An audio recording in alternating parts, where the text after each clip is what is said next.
Mr. Thompson here. We're looking at Standard 4 of U.S. history, analyze the ideological, military, social, and diplomatic aspects of the American Revolution. More specifically, we're zooming in on Part D of that standard, investigate the role of geography at the battles of Trenton, Saratoga, and Yorktown. George Washington recognized the limitations his forces faced against the British Army and Navy. Most of the engagements between the Continental Army and the British were managed by Washington in a way to preserve his troops, prolong the war, and wear down the enemy until the British were like, we just don't want to fight anymore. However, there were three battles in particular, Trenton, Saratoga, and Yorktown, that were considered decisive victories for Washington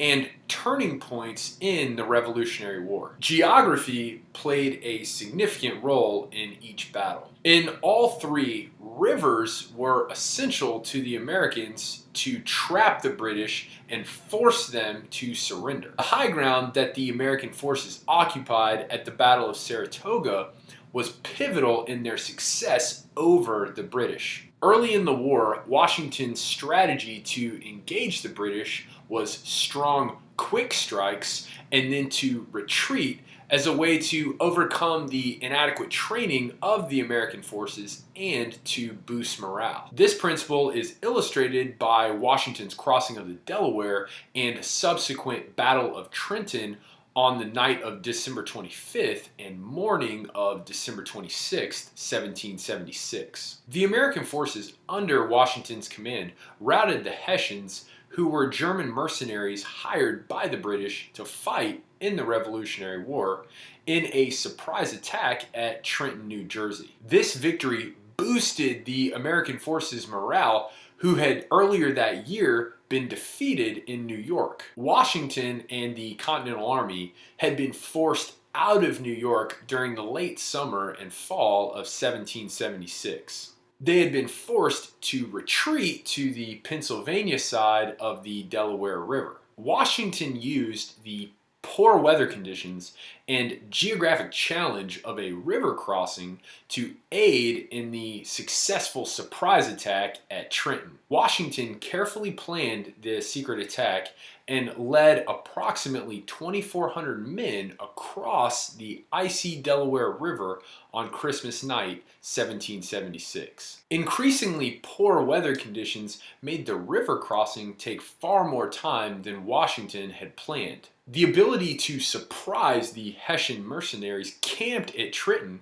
relied on the cover of darkness and a swift river crossing. Ultimately, Washington decided that it was more dangerous for them to abandon the attack and retreat back across the river than it would be to press on and attack in the early morning hours of the 26th. The attack was a great success, and of the 1,500 Hessian troops trapped by the American forces, only 500 escaped without either being killed or captured. Only 2 soldiers in the Continental Army were killed, and only 4 were wounded. The Hessians were caught off guard for a number of reasons. First, the proximity of the river to the Hessian camp at Trenton was thought to provide an extra barrier against attack. Second, the Christmas holiday was thought to be an unlikely time for a military attack. And third, the terrible storm that kicked up Christmas night caused the Hessians to be even more relaxed in their surveillance, thinking that no way an attack would be possible in such conditions. Ho ho ho! Oh, were they wrong! The crossing of the Delaware and subsequent victory at Trenton is considered significant in the war because it gave great confidence to American soldiers who had had very little success in months earlier. The Battle of Saratoga is another critical battle from the Revolutionary War where geography played a key role in American victory. The British plan to defeat the rebellious Americans was to take control of New York, which would drive a wedge between New England and the rest of the colonies. If the colonies were divided, the British believed that the Americans would have no choice but to end the war. British commander General John Burgoyne was leading his forces south from Canada down Lake Champlain to the Hudson River.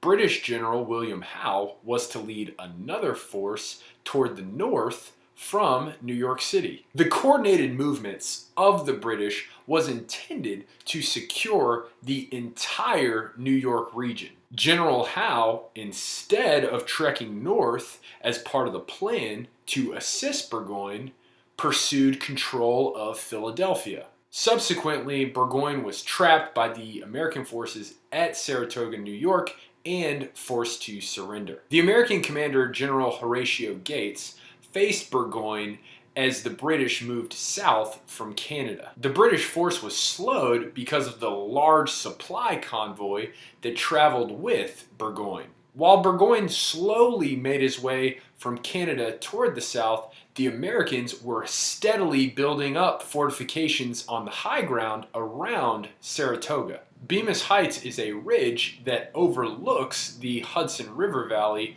where Burgoyne's British troops were headed. Having cannon on top of the ridge and fortified walls at the base gave the Americans control of the area. When Burgoyne's British forces approached, the fighting started. After a number of weeks of intense fighting, the British were surrounded and Burgoyne was forced to surrender on October 17, 1777. Controlling the high ground at Bemis Heights with fortifications at the Hudson River geographically contributed to the American victory at Saratoga. This victory is considered a turning point in the American Revolution because it signaled to France, hey, the Americans actually have a shot at winning this thing. The French had been reluctant to openly agree to an alliance with the Americans for fear that victory wasn't possible. The victory at Saratoga was just what Benjamin Franklin needed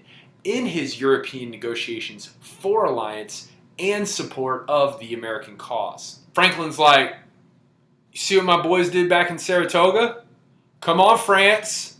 Let's do this thing. Woo! He was probably a little more reserved than that, but you don't know. You weren't there. The American Revolution concluded with the Battle of Yorktown in Virginia. Again, the geography of the area influenced this battle. After the victory at Saratoga and the resulting French alliance with America, the British adjusted their battle plan. Britain's new plan was to have General Charles Cornwallis move the battle to the southern states to try to separate those colonies from the revolutionary forces in the north. Cornwallis immediately succeeded in a number of British victories, but the Americans were able to prevent complete victory in the South. Cornwallis pursued the Americans into Virginia, but was met with heavy resistance. Wanting to maintain communications with Great Britain by sea,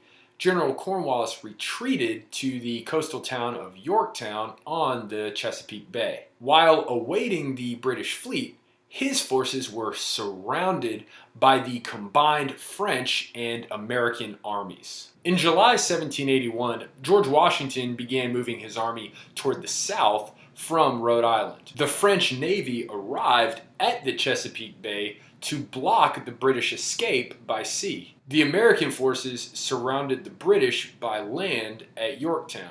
After 3 weeks of fighting, the British General Cornwallis surrendered to Washington at Yorktown on October 17, 1781. This victory secured the final end to the American Revolution. The combined effort by the American forces and the French Navy were critical. Geography contributed to the overall victory at Yorktown because, again, the body of water served as another line of defense. The French Navy was able to cut off the escape route that the British would have needed to prolong the war. Geography played a role in the American Revolutionary War victories at Trenton, Saratoga, and Yorktown. Knowing the land can assist in military strategy. Controlling bodies of water and the high ground proved critical in these battles. That wraps up U.S. History Standard 4, particularly Part D,